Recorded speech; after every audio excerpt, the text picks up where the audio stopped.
by Janelle Vincent, my colleague on the PUL Interim Executive Team, and a lady named Austin Torch, who will tell us about Texas and the PUL and everything else as we get going. Austin receives the pull with Revo coming down on D.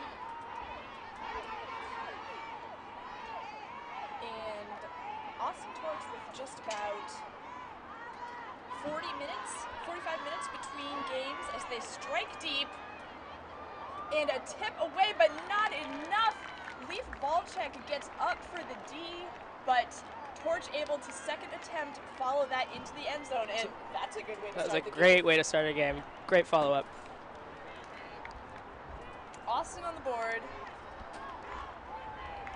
1 point to 0.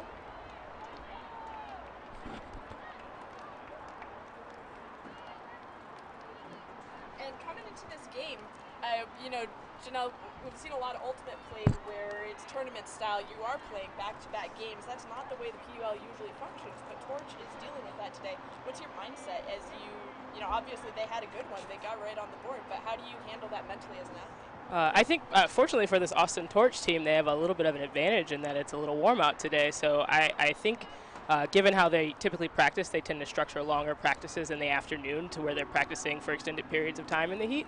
And so I think, even though we only see one game at a time, typically they're quite adept at playing for extended periods with short turnaround times. They often just have lunch at the fields, a brief lunch at the fields and a chalk talk, and then continue practice. So Austin's been training for this tournament is what I'm hearing. I think it's part of the reality of having such a spread out team. Gotcha, you got to make the most of your time together. And Revolution picking up the disc that's Ina Cartagena swinging to the sideline. Laura Espina, an outstanding performance last night in Revo's competition versus Portland Rising, as some pressure behind Guerrero able to hold onto the disc, swinging back to the middle, and Valeria Cardenas continuing the movement. We're seeing one click at a time from this Revo team as they look to march towards the Something that this Revo team's really good at doing typically is sometimes you see when teams are in situations where, you know, if there's any fatigue involved, where they'll start to force the disc down the open side and the field and the lanes get smaller and smaller. If you notice, Revo in that last possession, even though it's a little bit slower, is still punching the disc back up the break side to open up space on the field so that they can attack from more angles. And this is Lily Gu with the disc marked by Torch leader Caroline O'Connell as Revo swings, trying to attack a different end zone angle, and the score, that's Alejandra Uribe. Looks like there might be a little bit of discussion, a pick on the play. I think this one's going back. And if you saw right there, ignoring the call, right, Revolution did exactly what we were just discussing. They got a break throw off, continued to push it up on the break side, and struck at the goal.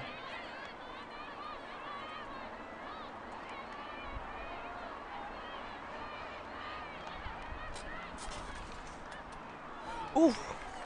The throw just behind a streaking to the front cone cutter. Torch with an opportunity for the first break of the game. Looks like Carl on the pickup. That's Caroline O'Connell.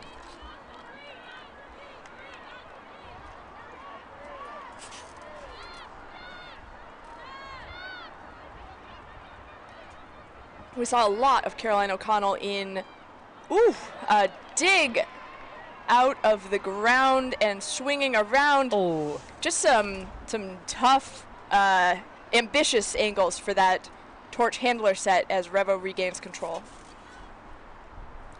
And there's just a touch of wind right now coming across the field, moving, I guess, from left to right here. And so what you're seeing is the wind catching those arounds a little bit and making them do something the players aren't expecting. So that's no problem on the wind for that goal, though. We had number 3, Laura Guerrero, hitting Leaf Valchek for the goal. And Leaf, I believe, the spin player of the game last night from the opener of this tournament, hands all over the game, offensively, defensively, starts to make her mark early on this one.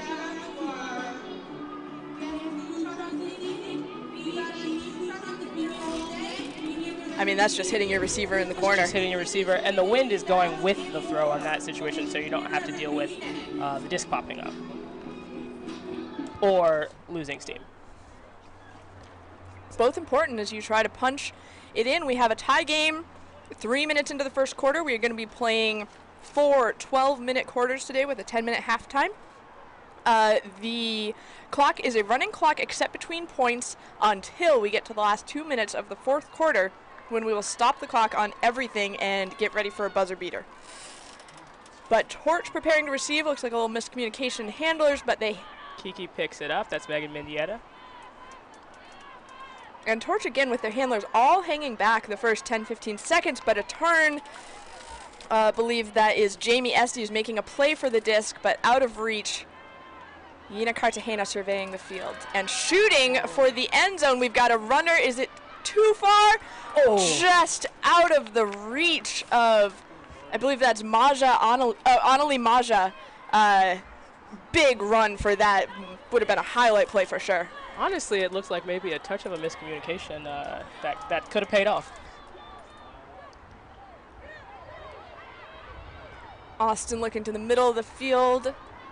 And another shot the other way. We are going to see a Huck Fest. Look at that disc sit. And a lot of calm looking at the end zone, not trying to rush anything in at this point.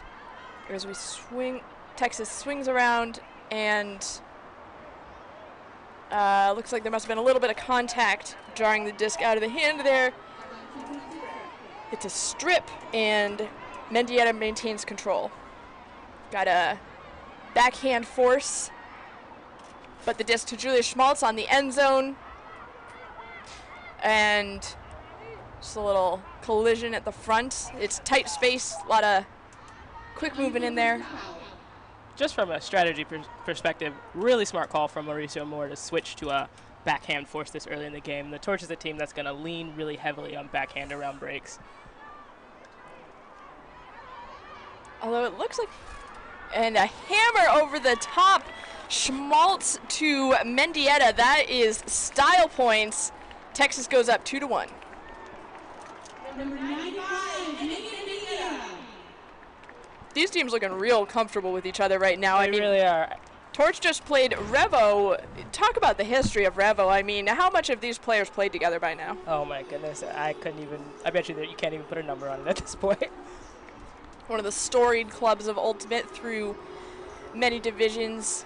Such a stalwart part of the PUL Champions 2019 season, looking like they are off to a great start in this 2021 campaign. And what's particularly interesting about this game is both of these teams are already through to the final, and so perhaps the anxiety and stress is missing that we might expect to see tomorrow. That's a great point. In a 3-team competition, 2 teams make the final. Portland Rising has been eliminated by dropping games to both Revolution and Torch already. Both games went down about 6-1 in the first quarter and fought from there, but it was not a hole that they dug themselves out of this time. And so Rising, the new team on the block, its first games officially happening this weekend. Torch and Revo showing their experience and going to put on a show for us here as Revo quickly advances to midfield with that characteristic immediate advance off the pull. And that's exactly why you might want to force the Torch to the forehand right there. Going to set up all their plays with moving to the open side and then immediately, if they can, looking back and breaking upfield. You'll see similarly from Revo.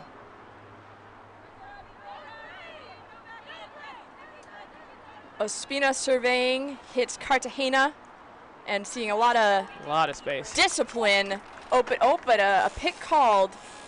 Discipline not moving in the stack. Apparently not enough space to keep it clean. We're going to discuss.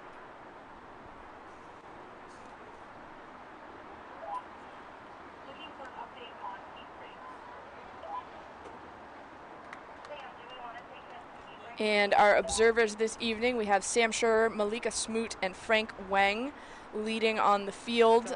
Players make their own calls, but And it looks like this has been called in. Leaf Valchek with her second goal of the game, off to a hot start. Observers will be making active in, out, up, down calls, so whether a disc is live, still in the field, and when there's a dispute, when a rules question comes into play, they will also be assisting the players in coming to the correct resolution.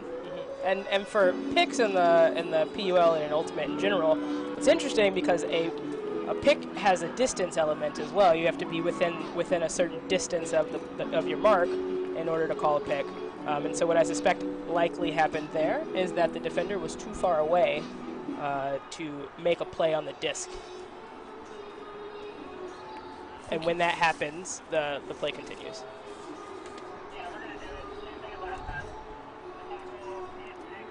And we see Coach Mauricio Moore there giving direction to his team. We saw Revo run through several different sets yesterday in their Revolution game, working to contain different, in their Rising game, working to contain different aspects of Rising's offense very effectively, switching into some clam junk looks.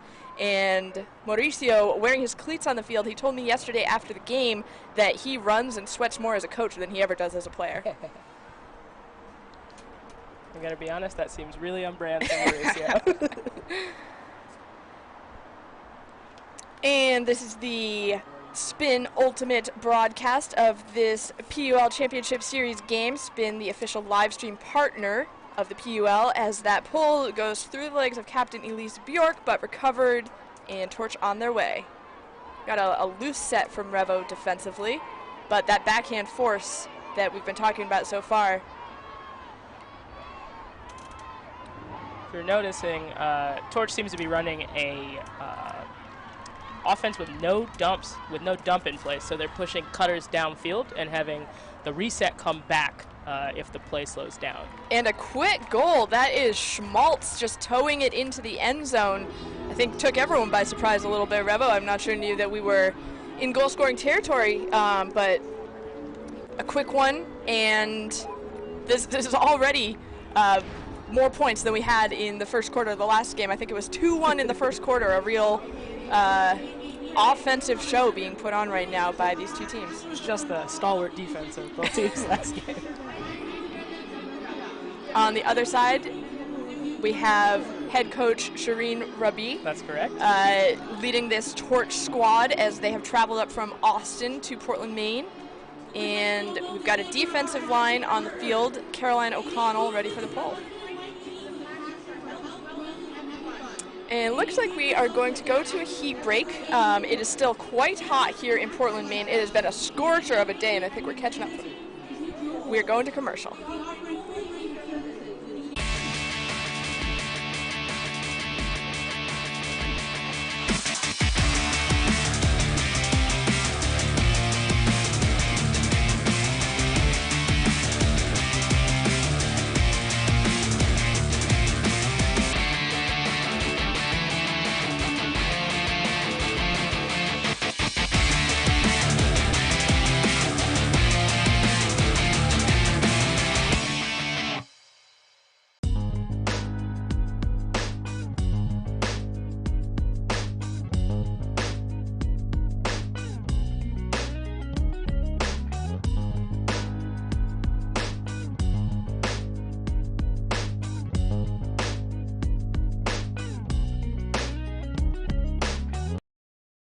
And we are back at this Premier Ultimate League 2021 Championship Series International Tournament game between Austin Torch and Medellin Revolution. Shout out to all of the people watching from Colombia stream and cheering on their Revo team.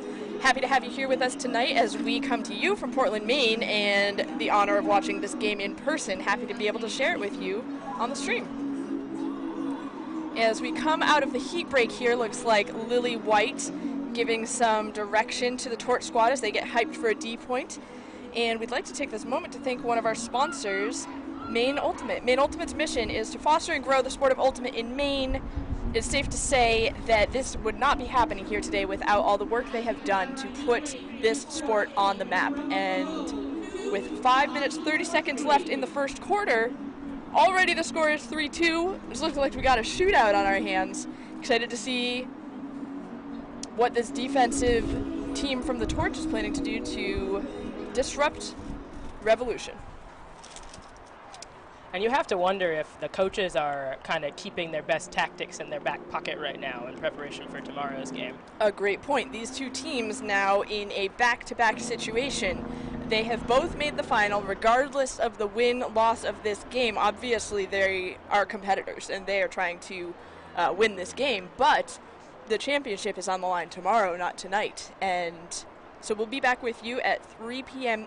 Eastern from Portland, Maine, as O'Connell puts up a beautiful floater of a pull, fielded by Cardenas up to Lily Gu, and Cartagena with a big grab, keeping that alive. Copy doing work in the middle of the field. No end zone for her yet, but looks like we got a pick. Manji Ferrero got a little too far from Lily White. It's always likely that it's a pick when that happens. Pick or a poach. And Volchek advances the disc as Rebo starts to think about the end zone. Going down the 4 side. Probably want to switch the field. There you go. It's a good defender to drop back on the rather than jump on the mark to try to cut off that around break.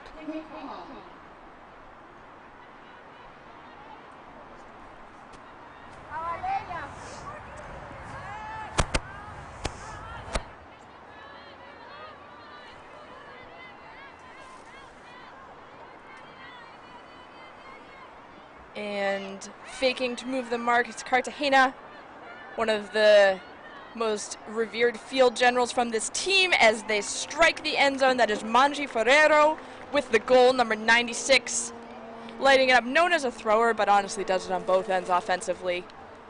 One of the many just world-level elite players on this Revolution squad.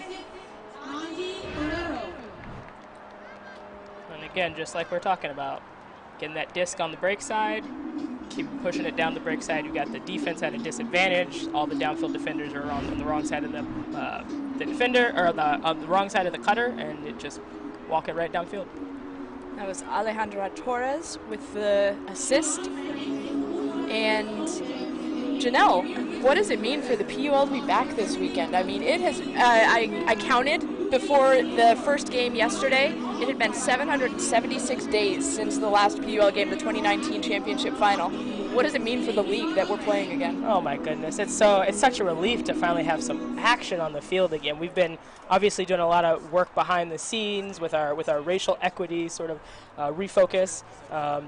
Working with Nina Collective to put good policies in place to have a more equitable league. One of those things would be the implementation of, was it the Spirit captains? Spirit? What is Yeah, it? we're calling them team ambassadors. Team ambassadors. Yeah, Spirit captains, a very USAU term as well. Well, I think recognizing the ways that Spirit traditionally has not been equitable for everyone. That's correct, and in that by having player enforcement, you're sort of asking the complainant to enforce and argue for themselves, and so the team ambassador can step in and make those, air those grievances, raise those issues as they come up without putting it on our BIPOC players specifically. Mm-hmm. And we had a lot of discussion from the team ambassadors this weekend figuring out a grab to keep the disc alive,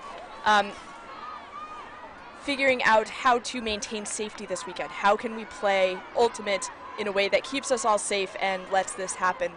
Team ambassadors took a big lead on that, as Torch feeling hectic from up here. Really a lot of intense energy coming off the field as we are passing and staying right around this 45-yard line. Looks like this might be a bit of a forced middle situation, which is a good way to attack a team that is that leans heavily on breakthroughs.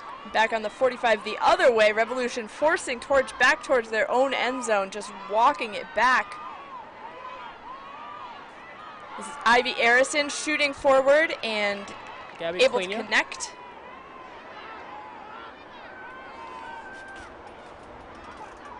Revolution ramping up the defense. They are challenging every pass, as you see a big bid there from Leaf Volchek, but Annie Ortiz able to hang on to it and a wide open Jamie Estes with the disc now.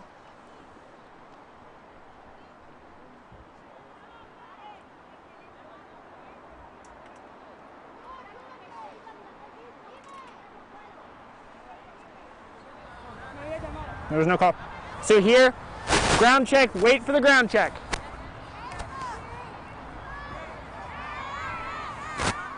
And we are hearing there from our observer, Sam Schurer, helping to get the point restarted. Ooh. A big bid, but Mendieta able to keep the disc alive for Torch as they are fighting towards the end zone here. And Gabby with a great setup cut.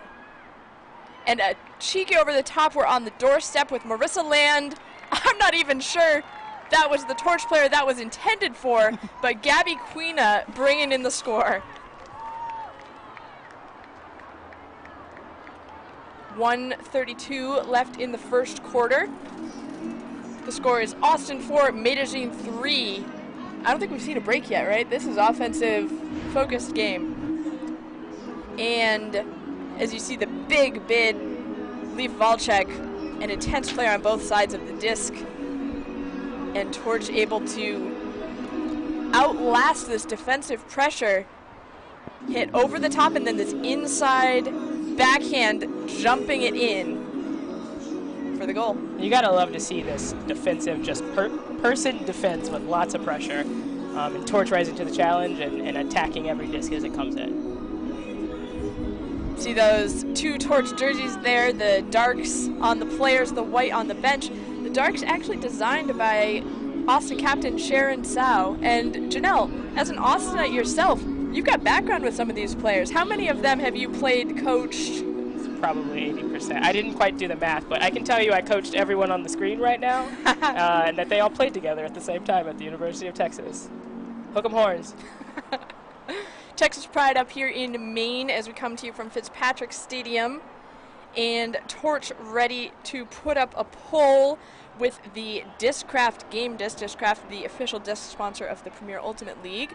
Caroline O'Connell ripping one downfield, and Torch, Revolution looking to advance the disc. It's a little bit of a low pull. Doesn't give Torch a lot of time to get down and get set, but it seems like Revolution. Oh, and there's the attack off of that. Big shot floating. We've got players underneath, and Ospina able to come down with it. Manji Ferrero jumping forward. Ospina still not marked, but now she's been picked up as Revolution on the doorstep.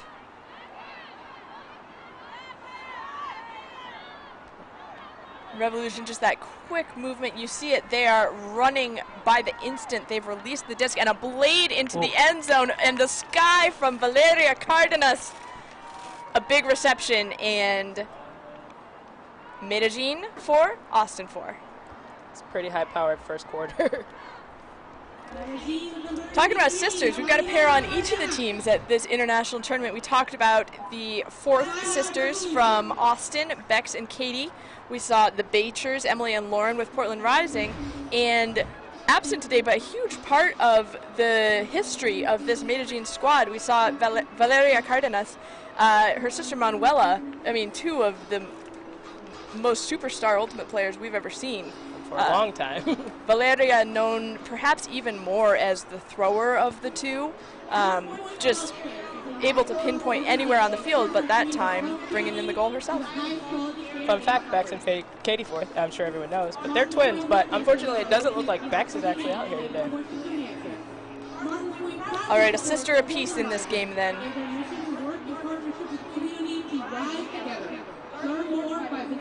The pace of these PUL games, so the difference between that 50 seconds for the offense to set and 70 seconds for the defense to be prepared, that's a whole, right, it's what, 90 seconds and 120 in the USAU, so a lot less time between points, a lot less recovery time for the athletes.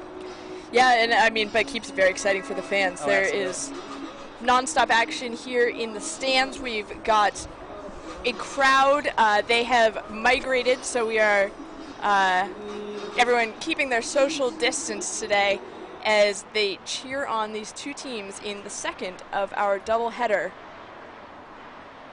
And the beer garden also looks to be, so we're in three places right now with the crowd as we take in the Ultimate in front of us. And from up here in the broadcast booth, it's been a hot one, but it's kind of nice now. We got a breeze. The sun's starting to go down. It's right in our eyes. We can't see the field very well, but we are set up on screen as that pull goes down field, and a roll away from Bjork as she moves the disc forward. A little bit of a backpack there, and a shot. I believe that's Estes looking. Oh! And I don't know if the defense made any contact with the disc, but certainly disrupted Austin's Classic attempt. Phantom D. As Revo picks up looking to break. Leaf Big ball shot. check shooting for Ospina. It could be a huge play, but just out of the reach. We've seen incredible stuff out of Copy, running discs down just into that point of the end zone in her career. And would love to see another one tonight. Valpinios picking up. And it is the end of the quarter on the clock, but possession through the first 3 quarters is maintained through the clock. So Torch plays until they score or turn it over, as we have some collision on the sideline, but it remains Torch disc as much time as they need, as long as they don't turn the disc over. Carly Atwell looking for a reset and sends it just too far. That will bring us to the end of the quarter. We've got Austin 4, Medellin 4, and the teams looking to chat as they figure out how they are going to get a leg up in this competition.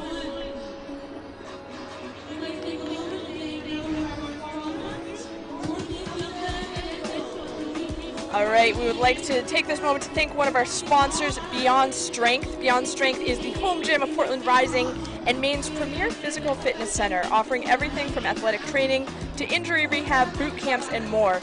And Beyond Strength is represented with our trainers on the field today, Pete and Antonio, taking great care of the teams, taping them up, stretching them out, making sure they have everything they need to compete at the highest level. And you're seeing a replay of that incredible defensive pressure. I mean, these aren't turning up Ds. We haven't seen a big block yet, but not for lack of effort. These athletes are, I mean, we thought maybe they're saving something for the final. I don't think we're seeing that yet, as Ospina brings one in, and we will have more from Revolution and Austin in just a minute.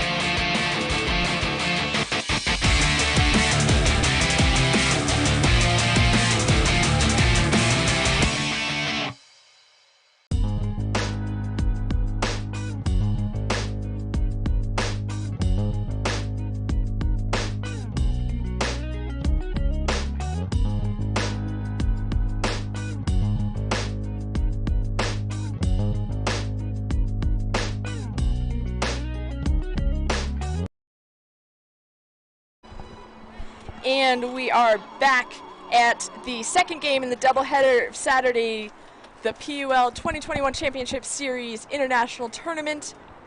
Entering the second quarter, 12 fresh minutes on the clock.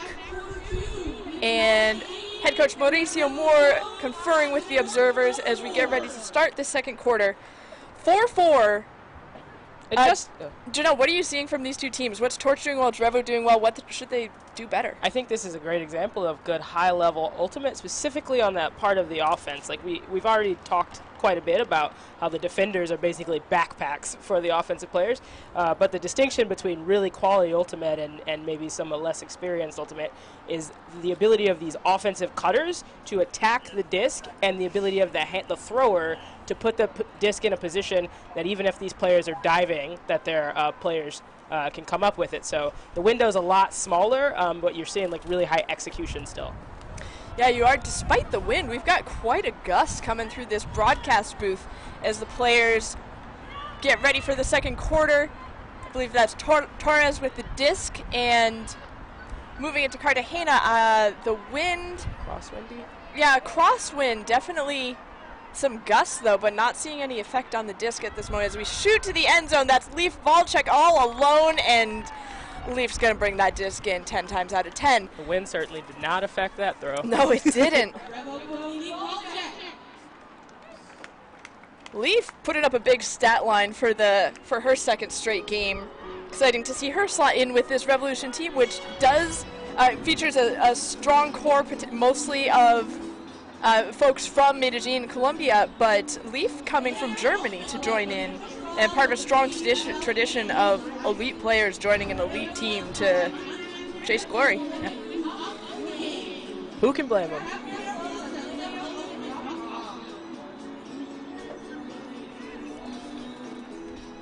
Seems like this wind is like a crosswind with a little bit of yeah, it's blowing a little bit up down, like it's like diagonally, it seems. Yeah. But I can't really tell super well because we're in this booth, and so it's not actually hitting me. I'm trying to look at this American flag.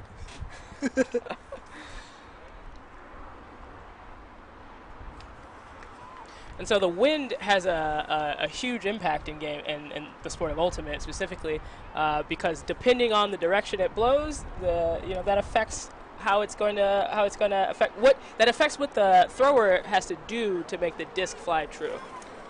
It does, and the throwers in this game are going to be able to adapt to most wind conditions. It has to be a hurricane to really stop the effect. We see the spin pull coming in from Cartagena. But certainly even a gust changes how the disc flies, and so putting touch and pace and spin on it to correct for that, something it takes years to develop. As Revo putting in this zone, Andrea Bustamante with her back to the disc, chasing down cutters in the midfield as Torch breaks through it pretty comfortably, but Revo's still in. Still, you can see heads on a swivel, trying to take away threats, and a bid, but unsuccessful, from Torch's Ivy Harrison as Cartagena comes to start the offense. While it might have looked like Torch walked. Oh, and an interception immediately from Julia Schmaltz. Big body, not to see right there, but just walks right into the disc. Sneaky that way. Schmaltz, an elite receiver, looking at the hammer reset. Wow. Feeling very comfortable behind the disc right now. Would have been bold. Ivy Harrison looking for a reset, and Schmaltz easily shakes free. Torch looking pretty calm as they approach the end zone. And we saw a lot of U-shaped front of the stack action in their first game. Here they appear to be a traditional back of the stack, beachier runner. So I think those U-shaped cuts were probably not entirely well executed cuts. It seemed like the system for a little while there, but perhaps not the system it should have been. Maybe a little more embellishing on the system. I got you. So we have a conversation here. Not 6. Can't come in higher than 6. Yep. Do you mind pulling your mask up? Thank you. As you hear from observers, making sure we know what the disc comes in on. 10 seconds of the stall count, can't come in higher than 6. So Ivy Harrison with up to 4 seconds to get rid of the disc, and she does. Number 19, Quina, directing traffic, finds a reset. And Mendieta, looking at that inside break, but wisely looking for a sure thing. As it gets smacked down, I believe that's Valentina Gomez with the D, and Torch with all the patience in the world there, but Gomez just able to get a hand on it. It almost looked like Colombia switched over to a forced middle in the middle of that possession. That would confuse me if I was trying to play offense through it. Ooh, you see the big nod from Cartagena, deciding she wants that, but a big D. It's Gabby Cunha again. Is it really? I believe so. Maybe not. Getting up for that one. I mean, we saw Cartagena. Oh, that's definitely Gibby. Looks like we've got a substitution after the D. Quina doing her job. Hope she's okay. But yeah, Cartagena nodding vigorously to her downfield cutters for 5 seconds before that went up, and we have a timeout on the field. Timeout Austin. part of what we saw there with that long shot is while there's not a ton of wind right now, that disc was traveling back into the wind, so it fell a little bit short. Oftentimes if you think of the disc, like if you hold it flat in front of you, you know, there's the top of the disc with the logo on it, and then underneath is, we'll call it the bottom of the disc. When you're throwing into the wind, if the top of the disc is going into the wind tends to push the disc down. And if you show the bottom of the disc to the wind, then it tends to push the disc away from the direction that we're trying to go. So that's why you might see certain throws take hard banks left or right. It's because we're showing the bottom of the disc to the wind, and then the wind is taking the disc with us. So in that situation, we saw the top of the disc get pushed down. And as we come out of the timeout and resume play, I want to thank one of our sponsors, Sisters Gourmet Deli, the official sandwich provider for our teams competing today. Sisters serves breakfast, lunch, and dinner, and they have provided all of our teams with sandwiches after every day of the tournament. So I believe Torch had theirs in between games for a little refuel. Thank you to Sisters for keeping us going as we play a lot of hot Ultimate this weekend. Caroline O'Connell set to pick up the disc, and looks like a junk defense on a vert stack as Austin quickly comes out of that. Drea Sparza in the middle. Break.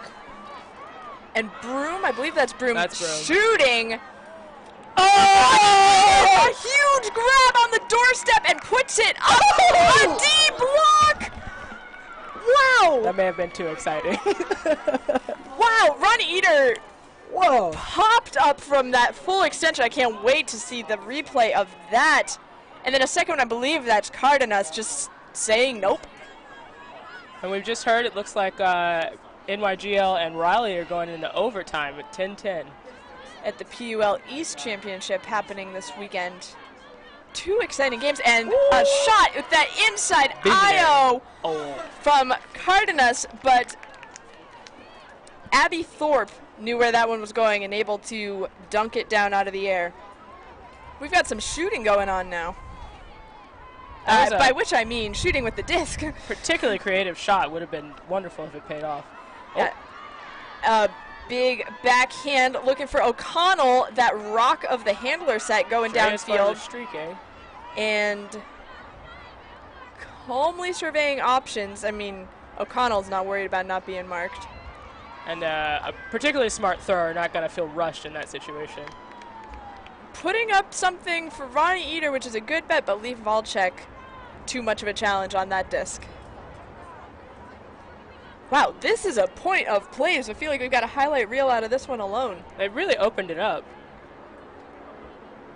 Highlights and this broadcast brought to you by Spin Ultimate, the official live stream sponsor of the Premier Ultimate League, as we get a streak cut. And Leaf shooting.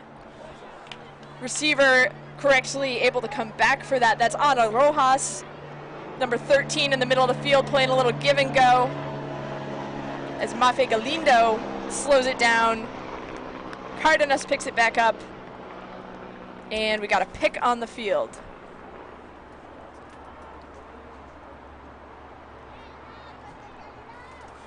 Travel, not a pick call. Excuse me. Gotta have your pivot foot set as you release the disc.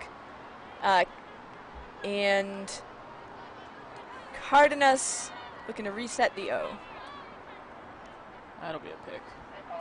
Now we have a pick on the field. Ana Rojas doing a lot in the middle this point.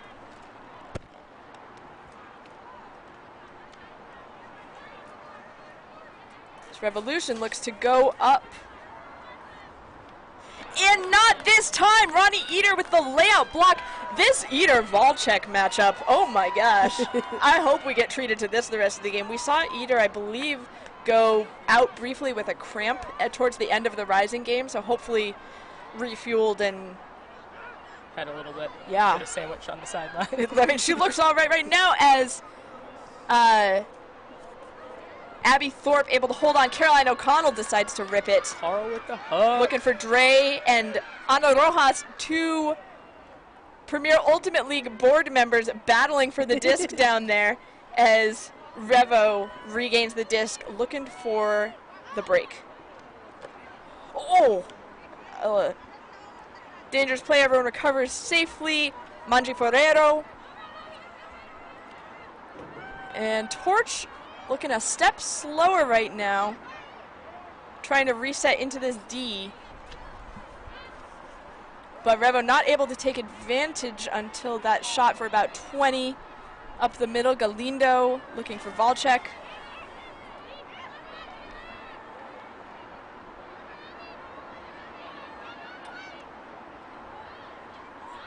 Ferrero shooting for Valchek again, and that one is successful. 6-4, Medellin Revolution Pro, Austin Torch. We have 5 minutes, 31 seconds left in the quarter. Want to thank one of our sponsors, Akapo & Co. Ghanaian designer Ebenezer Akapo uses the traditional Adinkra symbols of his native Ghana to design beautiful pieces and patterns that represent him, tell a story, and work for social justice. We love... This sequence right here. Oh my gosh, are you kidding me, Valeria Cardenas? Are you kidding me? What is it they say? Banana, banana. I think that's what they say. That's what they say. That's what kids say. Wow! I can't wait to see those two again at the end of the game. Ronnie Eater just getting the inside shoulder on that one, and then Valchek next time down into the end zone, able to bring it in. Eater with a creative little bait there in the corner.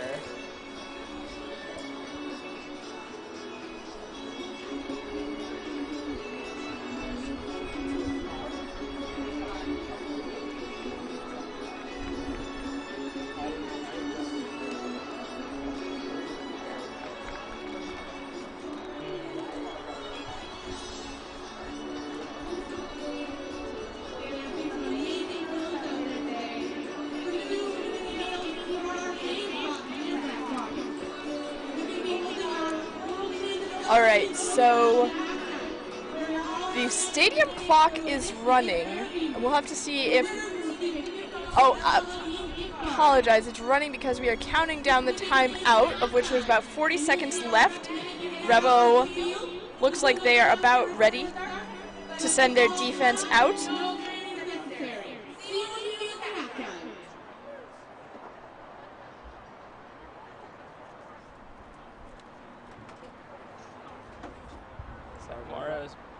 Knocking on the door of a little time violation here, maybe.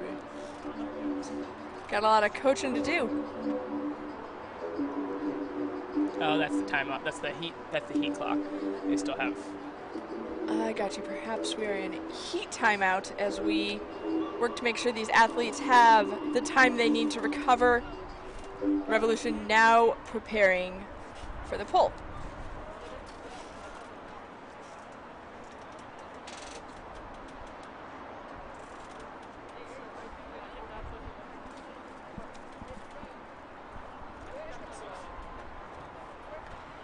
All right, Medellin up a break, and they will look to make it 2 as they get ready to head down on defense. That break, the result of a really long, explosive point, dynamic point, but I want to watch that point 5 more times. As we take the field disc right around the brick mark, and athletic grab from Ivy Harrison. Oh, but not able to get to teammate Estes. Torres will restart the offense. As the Medellin defense forces a turn again. Is now when they begin to open the game up. Is Torch able to close this one back and get another block? Ospina looking to the middle. And that quick dish and go offense. Not seeing a lot of deep strikes right now. All the movement around the disc.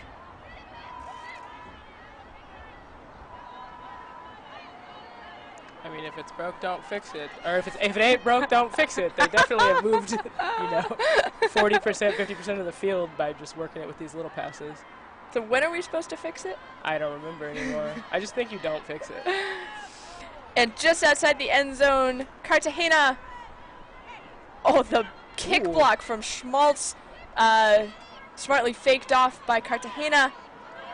And puts it out for the goal. That is some end zone patience and 2 breaks from Medellin.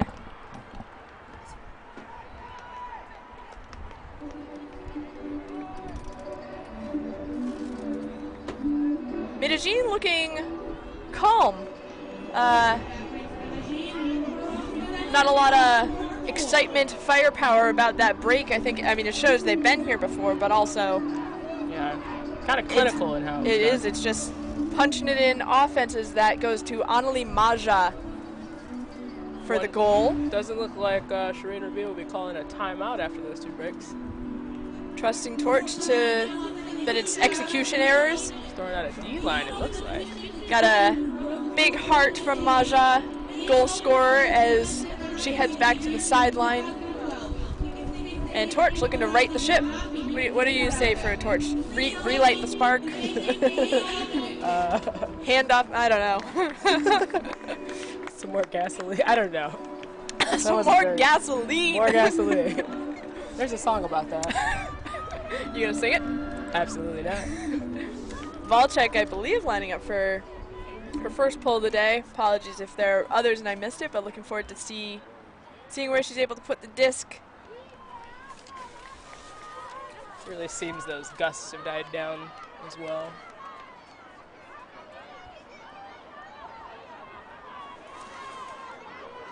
And O'Connell picking up the disc on the sideline, all alone.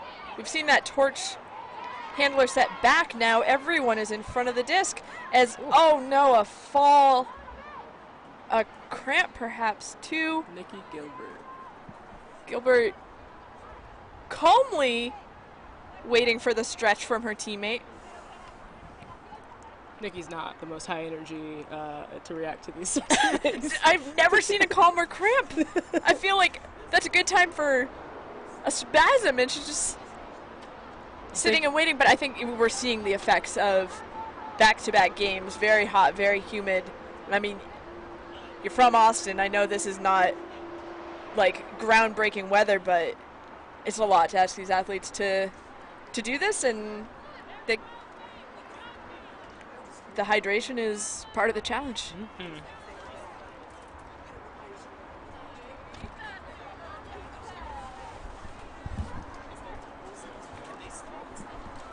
As we look at this, wait for the cramp to subside, we are going to look at these highlights we have already seen happen in this game. Sliding through from Ronnie Eater, and then look at that smackdown. It's just as good, though, fifth time around. If that one's not on the PUL Instagram by the end of the night, then it probably will be there tomorrow. Our comms manager has said, why are you putting that on me? I mean, give the people what they want, Michal. Thank you for all you do. As Torch looks to restart the offense, cramp handled.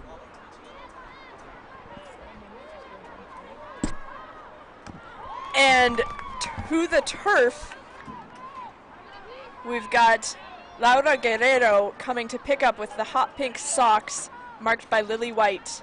Looking like a timeout call, maybe? It is looking like a timeout from Revolution, as they'll take some time to figure out how they're going to extend their lead. Currently 7-4 Revo Pro. And you know, as a player, like, with a lot of pride, sometimes when people, if someone lay out you or something, you really feel it, and you know, kind of is a crawl, you know, like a burr in your saddle or whatever, to use a Texan frame.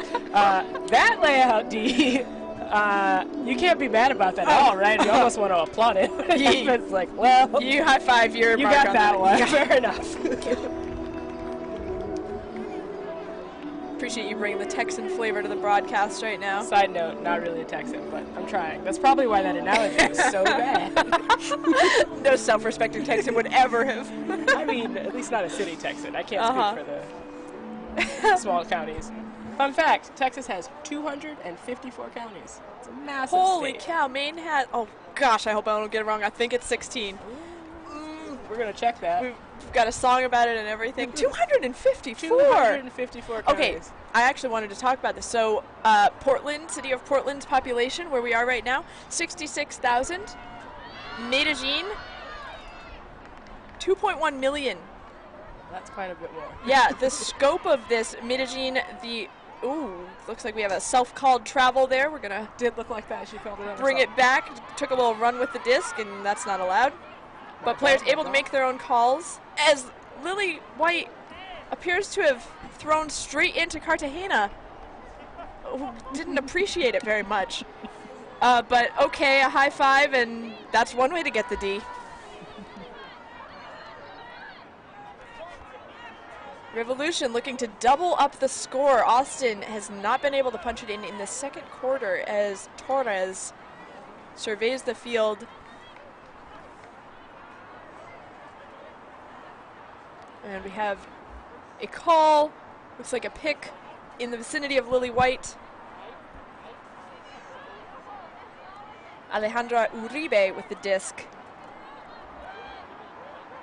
And streaking, got two receivers. They don't talk about it. They both go up for it. That's Volchek and Cardenas. Who do we give the goal to? Whoever ended up with the disc, they both caught it. They're just trying to pad the stat sheet at that point. Yeah, they both get a whole one. I don't think I've ever seen two players. I've probably seen two players score like that before, but I feel like it's more likely that they would knock it out of each other's hands. Just no conversation. Yes, both, yep. At the same time. You know, like you can record a half sack in the NFL. Can you record a half score in the PUL? I think they're trying. Let's give it to them. I mean, you couldn't make a better case for it. If we want to make something of the PUL rules, we can do. Do you want to talk about the PUL rules? Oh, interesting, because we can help make the PUL rules. Is that what you're saying? That's what I'm saying. How fun. All right, one of our off-season projects, potentially adding half stats now that we see the need for them on the field.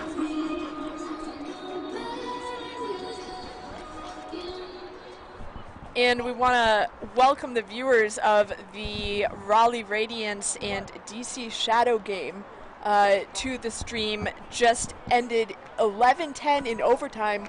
Raleigh with the big win. That's an exciting day at the PUL East Championships.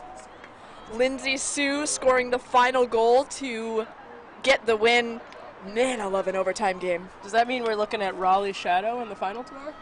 No. All right. Excited to tune in for that. I believe it's at 1 p.m. Eastern tomorrow as the precursor to the championship final here in Portland, as we see a big shot, Schmaltz in the area and able to run it down. Everyone else underneath, and we've got a stoppage from Bustamante. We saw a pack of players causing the tangle up and Schmaltz running right by. Made it look so easy. Obviously a really talented athlete, but sometimes you have to wonder what's it like to be tall. Coach Moore helping Andrea Bustamante off the field. Hope she's all right. Bustamante actually one of the owners of a business called Esencial Colombia. The Instagram handle is at ESENCIAL_COL. And they have produced, as Torch able to punch it in, an easy strike cut up. Looks like that is from Val Pineos receiving from Schmaltz, and Torch probably happy to stop that bleed. That had been a 4-point run from Medellin before Austin able to put one on the board.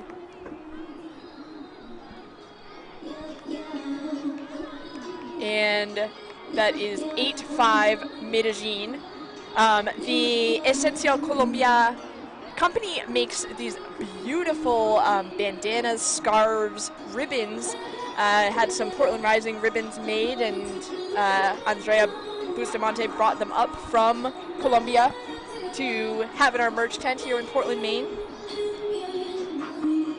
That'd be quite a quick turnaround time from order to delivery, all the way from Colombia. Have you seen them? I did, yeah. Yeah. They look pretty fantastic. They're lovely. Looks like Esparza lining up for the pull. Torch probably excited to be back on defense and hoping to go on a run of their own with 55 seconds left in this second quarter. Looked almost like a disc golf pull, ripping it out there.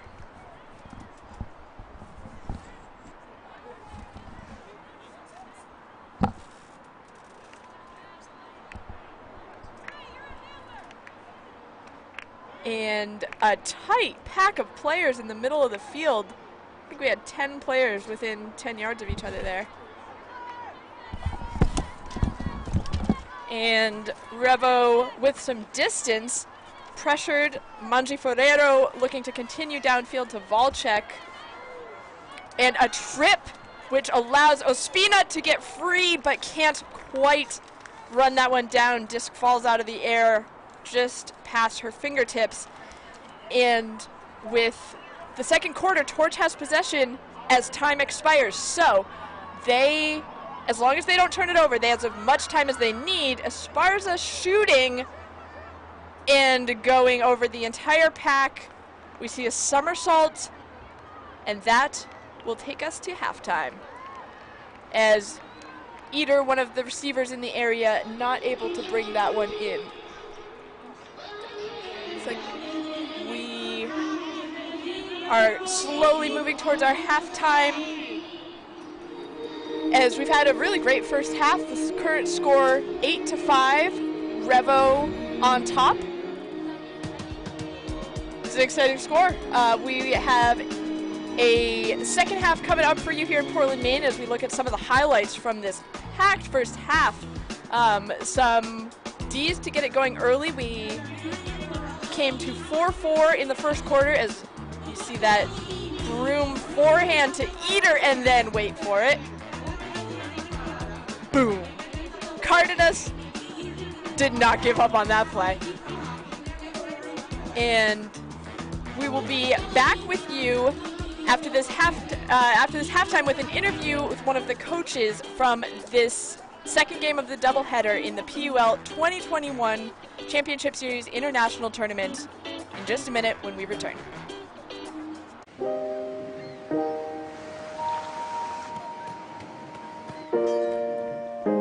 In New England, we are resilient. It takes hard work and determination to earn respect. Sometimes it takes decades. And it always takes someone being on your side. Because true greatness doesn't just happen.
are with you live at the 2021 PUL Championship Series International Tournament halftime. About 6 minutes, 40 seconds left before the teams enter the second half. And there have been a few big defensive plays. I would say, though, the story of this so far has been the offense. This is some of the best throwers in the world, and when you have receivers like these, it's been a shootout. We saw a 4-4 opening quarter, and then Revo with the advantage in the second quarter, 4-1, bringing the score to 8-5 Revo Torch. And as we mentioned, the final of this tournament has already been determined. It is these same two teams, Revo Pro and Austin Torch, will be competing in the final tomorrow at 3 p.m. from Portland, Maine. So, although you can see these athletes are not leaving anything on the field, they are also going to see each other again in, 20 hours? So, be interesting to see what they bring to the second half. An exciting shootout. Leaf Volchek, excited to get the stats for her as we prepare to have a conversation with Mauricio Moore, coach of Revolution Pro and leader of that program. We're going to Janelle Vincent on the sideline with Mauricio. All right, I'm Janelle Vincent. I'm here with Mauricio Moore, the head coach of Columbia, the man behind the whole program. Thank you. Here to ask you a couple questions about that first half. Yeah, for sure. So the game was pretty close all throughout the first half, and then Revo got away with a few breaks at the end. How are you feeling going into the half? Yeah, I mean, we're feeling great. We're trying to give to all the players the possibility to get into the fields and, have fun. It's also part of a tournament, So, it's a really good, really good team. Torch has been a really good contender during the years. So we're happy. We're happy to be here. We're happy to play PUL again. So, that's what I have to say. We're really happy to have you here, too. Let's talk about some of those fantastic plays, that double layout play. What was that like for you as a coach? Oh, God. Okay. It's okay that I don't hear Janelle now. It's amazing. I mean, having the possibility to share to the world that we are coming back to the fields, it's not easy. I mean, even players, they leave a lot of things in the country to come here to show to the girls around the world that there's a lot of possibilities to play, to come back to the fields, to be successful, to be professional. And we got a really fantastic day yesterday also with the community here. It's fantastic. Portland community is fantastic. They are fantastic hosts, and we hope to see you tomorrow, all of you here. Yeah, and it's always a pleasure to have you here as well. Yeah, thank you very much. Love you, man. All right, thank you, Janelle. Thank you, Mauricio. We are excited for a second half here in Portland as we are getting a preview of the final tomorrow. Revo Pro leads Austin Torch 8-5. We'll be back with you shortly.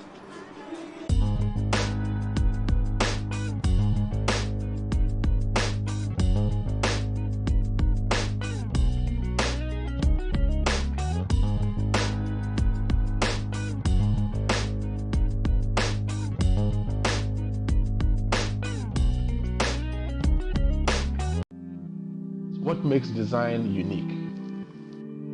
That uniqueness is innovation. My name is Ebenezer Akakpo, or a native of Ghana. Growing up, my dad was an architect. Maybe that is where it all started. As part of wanting to be an architect, I attended Ghana Secondary Technical School. I also got extremely intrigued by technical drawing.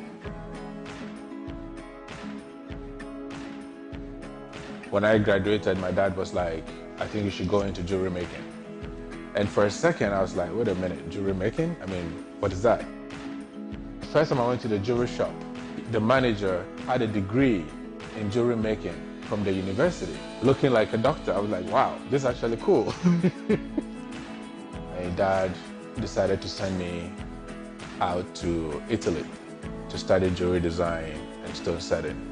It opened the next level of design, the next level of thinking about symmetry, about thinking of, even though it is handmade, there has to be a level of precision. When I was also in Italy, I got the advantage to attend a show in Munich, Germany, called Int'l. It was there that I actually saw firsthand how technology was going to revolutionize design in general. We have these symbols in my native country, Ghana, that are being underutilized. So my whole goal was, how do I take these visual language symbols and elevate them into our modern culture, and keeping the integrity of the symbol, but still telling the story.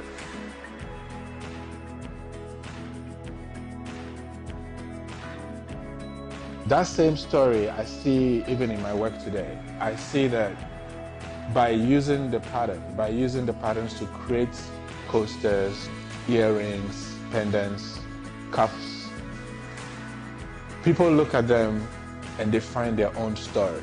They find their own voice. And that is what makes it complete. And it also makes me happy that I'm bringing this ancient language from my native country. Most of my customers have never been there, but they're able to find their own voice. And that voice is hidden in the pattern.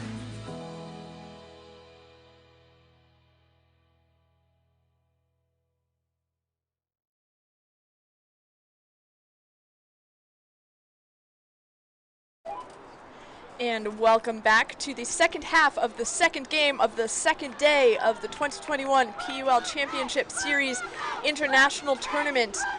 We are seeing Revo prepare to retake the field as the fans are finishing the LL Bean halftime throwing challenge. Just off to the left, we have a pair of LL Bean boots on a bucket, and fans have a throw to try and hit it closest to the pin, or direct hit wins a $50 gift certificate from our partner LL Bean, who also produced the adventure duffel bags that Portland Rising has been toting this weekend. And just one of the, legendary companies of Maine, such a leader in outdoors, and famously open 24 hours a day, all day. The founder, Leon Wood Bean, threw away the keys 80 years ago. I actually think it changed with the pandemic, and I think they did start closing every now and then. But as you can see, the disc coming close but not hitting. It is a sharp shooter who is able to hit that pair of bean boots. So do people go buy, outdoorsy gear at 2 a.m.? It's an adventure. So there's a lot at LL Bean. It is a shopping experience, but there's also a fish pond and a whole lot of outdoors. There's some antlers on the wall. That's what I was trying to tell you. For all you Texans, it sounds similar to looks like Cabela's. I don't know. Yes, we have a Cabela's here, and it's kind of confusing why they're in LL Bean territory. Okay. Honestly, How dare they? Anyway, as you see, some of our wonderful volunteers on the field holding the boots, Maggie Summers, game day coordinator and intern extraordinaire for Portland Rising, really carrying this tournament, an incredible asset to the team here for the PUL International Tournament. And we have Torch on the line, looks like ready to receive to start the second half, as observer Sam Schurer hucks the disc over to the Revolution team. Observers just playing catch with each other as they wait for the clock to be ready to start, as the score, Revolution 8, Torch 5, a deficit to make up going into the second half. And as we have mentioned, a rematch of this game tomorrow, 3 p.m. Eastern. And one of the things we talk about, the WNBA has done a lot of double headers this year, trying to cut down on travel, play more safely, that kind of thing. The players have talked about how hard it is to beat a team twice. You see this at ultimate tournaments too. You play someone in pool play, you got to do it again in the bracket. It's tough to do it the second time, so probably some mental aspect to this game too, whether you end up on top or not. Oh, 100%. Looks like we're coming down in the side stack. And a zone from the defense with a shot going deep, and Volchek able to bring that one in and turn the offense going the other way. Looked a little like Sharon might have lost the disc in the air there. Revo moving really smoothly through the middle of the field there on that turn. No hesitation jumping into an offensive set. And we've talked about it, but their experience playing together, their chemistry, their flow, the Revolution program storied as Leaf Volchek chucks it downfield looking for number 92, maybe 91, Meg Henderson. That says 2, you're right. Well, excuse me, I'm sorry, it's Karin Rico for Revolution running after that disc just out of the hand. Leaf Volchek, I don't know if you saw on the throw, putting everything she had into it. I'm pretty sure she landed flat on the ground from her throwing motion. As Revo puts this junk set back on, you see number 13, Ana Rojas, disrupting in front of the disc. Oh, his torch just a little too casual with that reset to Elise Bjork, and Revo on the doorstep putting it out. That is Karin Rico rolling in the score, and Medellin showing no signs of slowing down with the first goal of the second half. That's a big break out of half too. So strategy-wise, not saying we have to talk about this yet. 4 points is totally surmountable, but if you're Torch, is there a point at which you turn off the gas tonight? To be completely honest, and knowing Shireen would be their head coach, it's very likely that we're coming up into that decision-making point.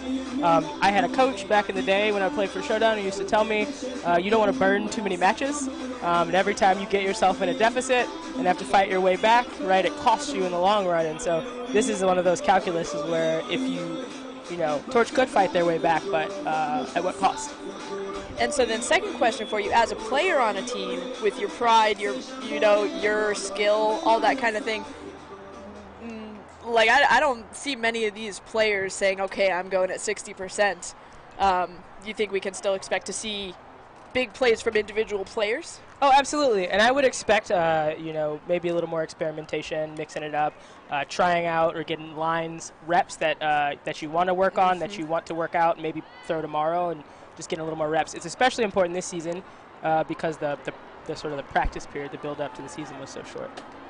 This looks like one of the classic Torch O-lines, clearly not turning it off yet. Esparza, O'Connell, Broom, I believe Broom on the field too, as Revo in a person look now, and disrupted on that throw. I'm not sure if it's a clean hand block. Looks like we're going to talk about it. And I believe that one is coming back. There was contact. Can't touch the person's hand or arm in the throwing motion or the disc while it is still in their hand. That's Laura Gerenser recovering the disc and looking downfield. Gerenser shooting, finds White. White shooting. Ooh. A cheeky through. Finds Amy Broom. And like that, Torch is on the doorstep. Really nice touch on these throws. The wind has all but disappeared. There you go, going to that high side again. Swinging to Esparza. Thinking about it. Creating a lot of space with those pivots. Oh, a big close bid, but Broom able to hold on to the disc as they both go down. Not a lot of movement downfield from Torch in the stack.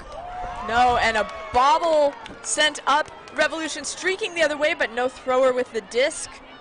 Have a thrower now. No fast break. Hi, buddy.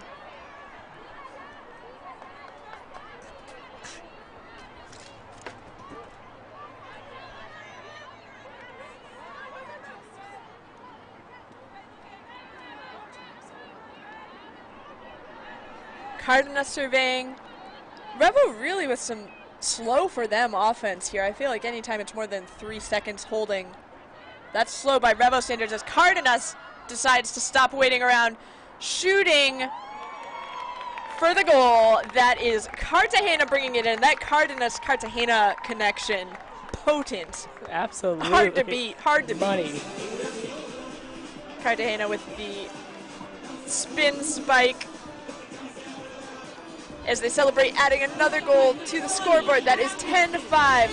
One of the best teams in the world, Medellin Revolution, having no trouble finding the end zone. And, I mean, Torch on that one, outside of their own end zone for like a minute. Yeah. Moving back and forth and just unable to make the completion for the goal. And I mean, once you see, so Torch tends to run a more handler-dominant set in the end zone. So they create movement in the handler spot and then, try to isolate either the front or the back of the stack. And in that last possession, all we saw was that vert stack just standing flat-footed. So that puts a lot more pressure on the handlers when there's not a continue for you. This broadcast is brought to you by Spin Ultimate, the official live stream sponsor of the Premier Ultimate League. Thank you so much, Spin, for allowing us to make this game available for all of the viewers tonight. And would also like to take a moment to thank Layout Gloves, the official glove of the PUL and the teams on the field. Layout Gloves provide unmatched grip and performance to up your game. Grab your pair of gloves at layoutultimate.com. We are seeing a huddle on the sideline as the team on the field puts up a big pull. High and arcing, but bouncing down around the 50, rolling 15 yards as Torch, you see a big shot to start it out against Copy. And showing off some speed right there. yeah, talk about wheels. Laura Ospina has got him. Oh my goodness. But I kind of like that shot. Torch trying something new, like right out of the set. Mm-hmm. Let's send someone. Looks like we have a substitution. I believe that's Alejandro Torres coming in as Guerrero holds the disc. Getting our substitution set. 10-5 Medellin up on Austin. As the sun has set, the lights are on. Temperatures dropped finally. We've got 20 more minutes of clock ahead of us. And a big shot, ripping it under, but cut that one a bit short. Bounces down at half field. Looking for Bustamante. Glad to see her back on the field as Torch wastes no time. Shooting. That's Ivy Harrison. And the D from Laura Guerrero getting out for that one, making a big play. Looking like Gabby coming up hurt. Another substitution, our second of the point. We are going through the rosters here.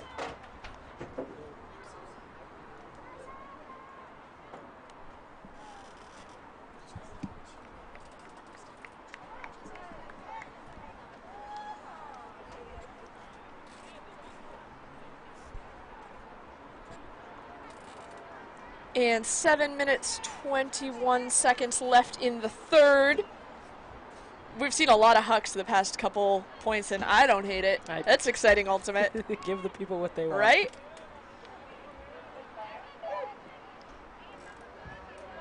A pick. Looking like a few tired legs there as we got back into the set. Elise Bjork marking Valeria Cardenas to start it off. And Revo back in their own end zone. Not a place we've seen them play offense from very much today. Torch successful in the initial contain. Now chasing a little bit as you see that oomph of a throw. Heading downfield and met perfectly by Mafe Galindo with no players ahead of her still. Not a lot of resets, really crowded around Galindo. And Mendieta trying to make a play on that one, but not able to make the stop as Lisandra Cabrera comes up with the goal. Man, I love watching Valeria Cardenas throw those huge I.O. flicks. And that cut went off really early, so the throw came a little late, but Valeria just has so much power and technique to be able to get it that far downfield, sit it past the defender, when the cut's literally 60 yards down the field. We see there the punch out from Ospina tracking down the field, and then another huge defensive play from Revo, that time from Laura Guerrero, as that Cardenas flick. I mean, that's good D from Ivy Harrison. She got there, she did what she could, and Galindo able to hold on wait for something in the end zone, and then complete the score to make it 11-7 Medellin to Austin, Texas.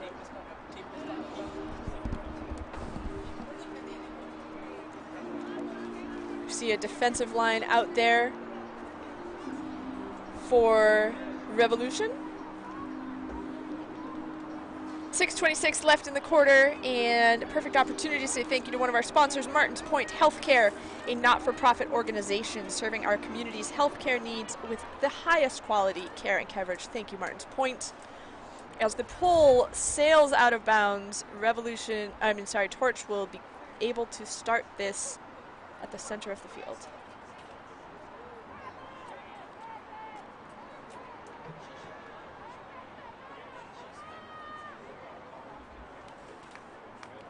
Torch going with that side stack. See a little sweep there. Amy Groom coming up for they're meant to hit her and then flow off of that, but you see a missed throw. I think Brianna Stedman stepping around. They had the cutter and just a bit of a sail on that one. Revo moving the disc back to the middle of the field. And we talked about playing 2 games back to back, and speaking from experience, once your legs get a little tired, it's easier to sail those discs if you don't quite engage them when you throw. Lena Pereda doing a shimmy, shimmy, shimmy there, and tossing it just out of bounds, it looks like. We've actually seen some trouble with that sideline today, both games. I'd say maybe 7 total turnovers, just right on that line. Throwers not putting their cutters in the best position, as we see a big Torch look, but not the legs to get under that big throw. A little hesitation from the cutter there. Yeah. As Leif Valchek all alone decides to play some offense.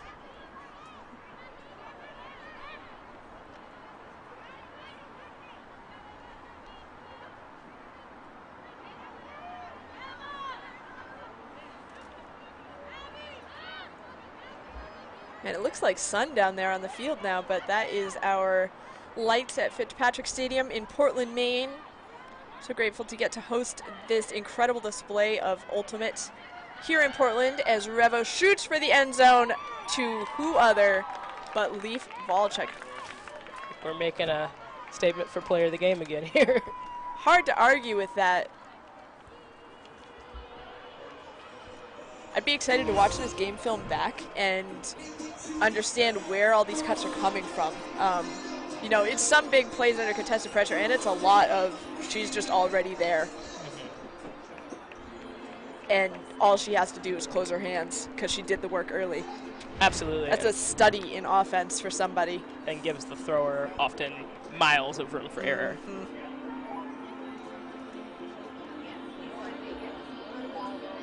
Our broadcast tonight brought to you by Spin Ultimate, the official live stream sponsor of the Premier Ultimate League in partnership with UltiWorld. We also have Charles Cleary, better known as Untruckable in the Ultimate community, on the highlights down at the field.